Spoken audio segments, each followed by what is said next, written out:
வணக்கம் மக்களே. நம்மள பெரும்பாலானோர் பார்த்தீங்கன்னா ஆண்ட்ராய்ட் ஃபோன்ஸ் தான் யூஸ் பண்ணுவோம். ஆனால் அந்த ஃபோன் வாங்கினா 6 மாதத்துலையோ இல்லை 1 வருஷத்துலையோ ஃபோன் வந்து கொஞ்சம் ஸ்லோவாயிரும், லைட்டாக ஹேங் ஆகிற மாதிரியான ஃபீலாக வரும். ஸோ அந்த மாதிரி நீங்கள் ஃபோன் வச்சுருந்தீங்கன்னா இந்த வீடியோவை ஃபுல்லாக பாருங்கள்.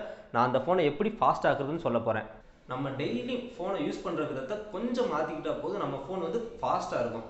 அதில் முக்கியமான ஒரு விஷயம் பார்த்தீங்கன்னா ஹீட்டிங். ஜென்ரலாக ஃபோன் வந்து எதனால் ஹீட் ஆகும்னா நம்ம கேம் விளாடும்போது ஹீட் ஆகும், இல்லைனா கேமராஸ் அதிகமாக யூஸ் பண்ணும்போது ஹீட் ஆகும். அது இல்லாமல் அட்மாஸ்பியர் டெம்பரேச்சர்னாலே ஃபோன் ஹீட் ஆகிறதுக்கான சான்சஸ் இருக்குது. ஸோ இந்த மாதிரி ஃபோன் ரொம்ப ஹீட் ஆச்சுன்னா அதோட ப்ராசஸர் ஓவராக ஹீட் ஆகும். அதனால் பார்த்தீங்கன்னா மற்ற ஆப்ஸ்லாம் இவ்வளோ ஹீட் ஆகிறது நல்லது இல்லை, ஃபோன் வந்து வெடிக்கிறதுக்கான சான்சஸ் இருக்குது. ஸோ வந்து ஆப்ஸ்லாம் ஸ்லோவாக அப்படின்னு சொல்லி ஆப்ஸ் எல்லாத்தையும் ஸ்லோ பண்ணும். இது டெய்லியுமே நடக்கும்போது பார்த்தீங்கன்னா அதுவே அந்த ஃபோனுக்கு பழகிரும். கிட்டத்தட்ட அந்த மாதிரி தான் ப்ராசஸர் வந்து அந்த ஃபோனை ஸ்லோவாகவே வச்சுக்கிறோம். ஸோ மேக்ஸிமம் ஃபோனை வந்து ஹீட் ஆகாமல் பார்த்துக்குங்க. அடுத்தது அனிமேஷன் ஸ்பீட்ஸை ஸ்லோ பண்ணுறது மூலமாக ஃபோன் வந்து கொஞ்சம் ஃபாஸ்ட்டாக இருக்க மாதிரியான ஃபீல் கிடைக்கும். இப்போ சாம்சங் ஃபோன்லாம் பார்த்தீங்கன்னா ஆப் ஓப்பன் பண்ணும்போது ஜூம் ஆகும், ஆப்பை க்ளோஸ் பண்ணும்போது ஜூம் அவுட் ஆகும். இந்த மாதிரி அனிமேஷன்ஸை கொஞ்சம் ஸ்லோ பண்ணலாம். அதுக்கு நீங்கள் என்ன பண்ணணும்னா உங்கள் செட்டிங்ஸ்குள்ளே போகணும். அதில் அபவுட் ஃபோன் சாஃப்ட்வேர் இன்ஃபர்மேஷனுக்குள்ளே போனீங்கன்னா பில்டு நம்பர் அப்படின்னு இருக்கும். பட் எல்லா ஃபோன்ஸ்லேயும் செட்டிங்ஸ் வந்து ஒரே மாதிரியாக இருக்காது. ஸோ நீங்கள் செட்டிங்ஸில் போயிட்டு சர்ச் பார் இருக்கும், அதில் டைரெக்டாக போய் பில்டு நம்பர்னு அடிச்சுட்டு அதை கிளிக் பண்ணுங்கள். அதை வந்து கண்டினியூஸாக கிளிக் பண்ணிகிட்டே இருந்தீங்கன்னா டெவலப்பர் மோட் வந்து எனேபிள் ஆயிரும். அதுக்கப்புறம் வெளியே வந்துட்டு செட்டிங்ஸில் போயிட்டு டெவலப்பர் ஆப்ஷனை சர்ச் பண்ணுங்கள். அதுக்குள்ளே போனீங்கன்னா நிறைய செட்டிங்ஸ் இருக்கும், அதில் எதையுமே கை வைக்காதீங்க. ஸ்க்ரோல் பண்ணிட்டே வந்தீங்கன்னா அனிமேஷன் டைப்பில் 3 ஆப்ஷன்ஸ் இருக்கும். அதில் பார்த்தீங்கன்னா விண்டோ அனிமேஷன் ஸ்கேல் அப்படின்னு இருக்கும். அதை கிளிக் பண்ணிங்கன்னா இப்போ டிஃபால்ட்டாக உங்கள் ஃபோனில் வந்து 0.5 இல்லைனா 1x வச்சுருப்பாங்க. அதை நீங்கள் டர்ன் ஆஃப் பண்ணலாம், இல்லைன்னா 0.1 0.5x மூவ் பண்ணிக்கோங்க. அதை பண்ணிவிட்டு நீங்கள் வந்து வெளியே வந்து பார்த்தீங்கன்னா ஆப் ஓப்பன் பண்ணும்போது அனிமேஷன் வந்து ரொம்பவே ஃபாஸ்ட்டாக இருக்கும், கொஞ்சம் ஸ்னாப்பியாகவும் இருக்கும். ஸோ இது மூலமாக உங்கள் ஃபோன் வந்து ரொம்பவே ஃபாஸ்ட்டாக இருக்கும். அடுத்தது பார்த்தீங்கன்னா ஸ்டோரேஜ். எப்போவுமே உங்கள் ஃபோனோட இன்டர்னல் ஸ்டோரேஜை ஃபுல்லாகவே விடாதீங்க. இப்போ உங்கள் இன்டர்னல் ஸ்டோரேஜ் 32 GB இருந்துச்சுன்னா ஒரு 4 GB ஃப்ரீயாக வச்சுருங்க. இதே 64 GB இருந்துச்சுன்னா ஒரு 7-8 GB ஃப்ரீயாகவே வச்சுக்கோங்க. அதே மாதிரி தேவையில்லாத ஆப்ஸ் எல்லாம் வச்சிருக்காதீங்க, அன்இன்ஸ்டால் பண்ணுங்க. ஒரு சில ப்ளோட்வேர்ஸ்லாம் ஃபோன்லேயே கொடுப்பாங்க.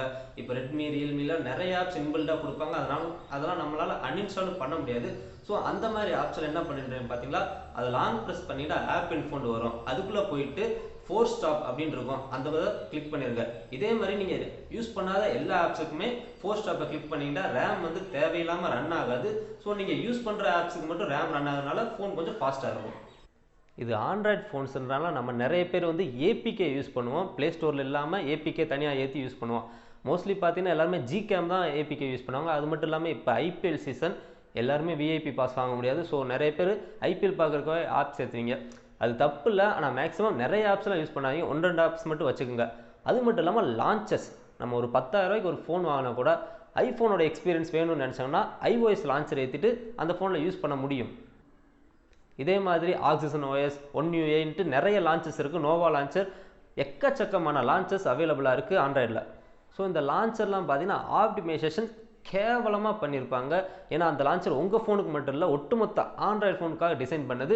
ஸோ அப்படி இருக்கும்போது ஆப்டிமைசேஷன்லாம் ரொம்பவே நல்லா இருக்காது. நான் எல்லா லான்ச்சருமே சொல்ல, ஒரு சில பெய்டு லான்ச்சர்ஸ்லாம் இருக்கும், அதை வாங்கி யூஸ் பண்ணும்போது கொஞ்சம் நல்லா இருக்குமே தவிர எத்தனை பேர் பெய்டு யூஸ் பண்ணுவீங்க? எல்லாருமே ஃப்ரீயாக இருக்கிற லான்ச்சர்ஸ் தான் யூஸ் பண்ணுவீங்க. ஸோ அதில் ஆப்டிமைசேஷன் கேவலமாக இருக்கும். உங்கள் பேட்ரி லைஃப், டேட்டா, அதோட ஃபோனோட ரேமையும் பார்த்தீங்கன்னா எக்கச்சக்கமாக காலி பண்ணும். இதனால் ரேம் மேனேஜ்மெண்ட் சுத்தமாக ஒர்க் ஆகாது அந்த லான்ச்சருக்கு. ஸோ ஃபோன் வந்து ஸ்லோவாகிறத விட ஹேங் ஆகுதுன்னே சொல்லலாம். ஸோ மேக்ஸிமம் லான்ச்சர்ஸ் யாருமே யூஸ் பண்ணாதீங்க. லைட் வெர்ஷன், அதாவது நீங்கள் 3 GB ரேம் யூஸ் பண்ணிங்கன்னா இந்த மாதிரி லைட் வெர்ஷன்ஸ் யூஸ் பண்ணுங்கள். Facebook Lite, Twitter Lite, PUBG லைட்னு நிறைய ஆப்ஸ் இருக்கும். அந்த மாதிரி லைட் வெர்ஷனை யூஸ் பண்ணேன்னா உங்களுக்கு ஸ்டோரேஜும் ஃப்ரீயாக இருக்கும், அதே சமயம் ரேமுமே அந்தளவுக்கு தேவைப்படாது. அது மட்டும் இல்லாமல் வால்பேப்பர்னால கூட ரேம் வந்து அடி வாங்கும். வால்பேப்பர் வச்சா எப்படி அடி வாங்கும்னு கேட்குறீங்களா? நம்மளுக்கு சாதாரண வால்பேப்பரில் வைக்க மாட்டாங்க. லைவ் வால்பேப்பர், அனிமேஷன் வால்பேப்பரை யூஸ் பண்ணும்போது பார்த்தீங்கன்னா கண்டிப்பாக ரேம் அடி வாங்கும். இதுக்காகவே பார்த்தீங்கன்னா ஒரு ஏபிகே டவுன்லோட் பண்ணி இல்லை வெப்சைட்டில் போய்ட்டு லைவ் வால்பேப்பர்லாம் டவுன்லோட் பண்ணி வைப்பாங்க. அதனால் ரேம் மேனேஜ்மெண்ட் வந்து நல்லாவே அடி வாங்கும். இப்போ OnePlus 7 சீரிஸ்லாம் பார்த்தீங்கன்னா லைவ் வால்பேப்பர் அவங்களே கொடுப்பாங்க, ஃபோனில் இன்பில்டாக இருக்கும், அதோட ஆப்டிமைசேஷன் நல்லா பண்ணியிருப்பாங்க. பட் நம்ம தனியாக ஏற்றும் போது பார்த்தீங்கன்னா அதோட ஆப்டிமைசேஷன் நல்லா இருக்காது. ஸோ இதனால் பார்த்தீங்கன்னா டேட்டாவுமே ரன் ஆகும், ஃபோனோட பேட்டரியுமே அதிகமாக ட்ரைன் ஆகும். அந்த வால்பேப்பர் ரன் ஆகிட்டு இருக்கிறனால ரேம் வந்து கண்டினியூஸாக ரன் ஆகிட்டு இருக்கும். இதனால் மற்ற ஆப்ஸ்க்கு வந்து ரேமை பிரித்து கொடுக்க முடியாது. ஸோ ஃபோன் வந்து ஸ்லோவாக இருக்கும். சாஃப்ட்வேர் அப்டேட், ஜென்ரலாக ஆண்ட்ராய்டில் சாஃப்ட்வேர் அப்டேட் பண்ணால் வந்து பேட்டரி வந்து ரொம்ப ட்ரைன் ஆகும், ஃபோன் வந்து ஸ்லோவாயிரும், கேமராஸ் வந்து நல்லா இருக்கிற கேமராவை நாமளே கெடுத்த மாதிரி ஆயிரும்னு நிறைய பேர் சொல்லுவாங்க. கிட்டத்தட்ட உண்மை தான். ஆனால் ஃபோன் வந்து ஸ்லோவாகாது, ஃபாஸ்ட்டாக தான் ஆகும்.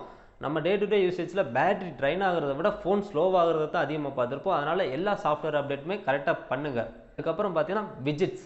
இது வந்து ஆண்ட்ராய்டில் எக்கச்சக்கமாக இருக்குது, நிறைய வருஷமாக இருக்குது. ஆனால் இப்போ தான் ஃபேமஸ் ஆச்சுன்னே சொல்லலாம். எதுக்காகண்டா iOS 14 விஜிட்ஸ் கொண்டு வந்தாங்க. ஐஃபோனில் இருக்க மாதிரி விஜிட்ஸ் எனக்கு வேணும்ட்டு எல்லாருமே யூஸ் பண்ணுறோமோ இல்லையோ, தேவைப்படுதோ இல்லையோ, ஹோம் ஸ்க்ரீனில் விஜிட்ஸ் வைக்கிறோம்.